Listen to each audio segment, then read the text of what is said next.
Sports Flash TV na may dati. Ito ay lagi kang panalo, bakbakan na sigurado, mga balitang... Ang nakakagulat na announcement ni Jason Casimero at Marlon Tapales. Nagsalita na tungkol kay Casimero.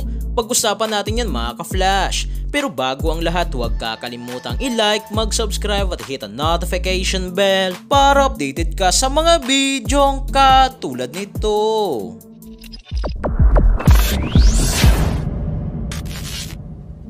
So matapos nga pong magkagulo sa social media mga ka-flash sa pagitan ni Unified WBA IBF, Super Bantamweight Champion Marlon The Nightmare Tapales at 3 Division World Champion Angas ng Pinas, General Cuadro Alas Casimero ay pinagkukumpara nga po ang dalawa na sa mga komento ng mga boxing fans sa bidyong in-upload ni Tapales ay naging mayabang na raw ito. Titiklop rin naman kay Naoya the Monster Inoue sa December na ang sagot naman dito ni Tapales, bakit naman yung iba nagyayabang, okay lang, pag siya raw bawal na. Nang sagot dito ng boxing fans ay okay lang daw yung magyabang si Casimero sa kadahilan ng may napatunayan na ito. Pero ang sagot ulit dito ni Tapales na sa huling laban ni Casimero, ano ba ang nangyari? Kaya dahil nga po dyan mga ka-flash, sa isang live nga po sa YouTube channel ni Winter TV ay nagsalita nga po dito si Tapales at nilinaw na wala itong problema kay Casimero, lalong lalo na hindi nito sinisiraan si Cuadro Alas Casimero.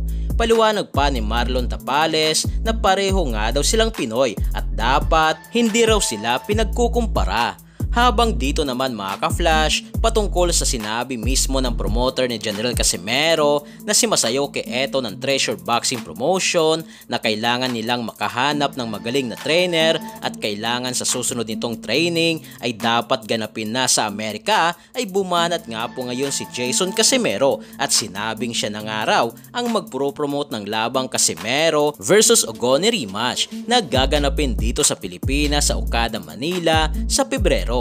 At ang promotion na magpro-promote sa laban ay Casimero Promotion. Dagdag pa dito ni General Casimero na magsisimula ang Casimero Promotion sa buwan ng December sa Ormoc. Nabangan daw natin ito mga ka-flash. Sa ngayon wala pa ditong reaksyon ang promoter ni Casimero na si Masayoke Eto ng Treasure Boxing Promotion patungkol sa sinasabi ni Jason Casimero na siya na ang promoter sa Casimero versus Ogoni rematch. I'm promoter in Manila, February, Okada.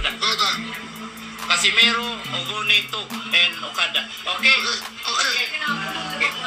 Gusto ko lang linawin, hindi po ako naninira kay General Casimero at hindi po ako dapat manira at hindi ako, lalong-lalo na sa isang boksingero na may napatunayan na. So yan lang para sa ating balitang boxing. Ano ba ang masasabi nyo tungkol dito? Para sa inyong komento at reaksyon ay komento nyo na sa baba. Hanggang sa muli, ito ang The Sports Flash TV.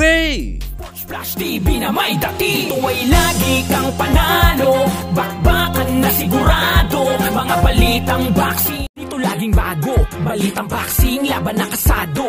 Di papahuli pagdating sa bakbakan, mga pambato na patuloy ang laban. Sasaliksikin ang bawat babalita, talagang diin, bawal ang mahina sa loob ng ring. Merong pambihira, mga kamao na nagiging bida.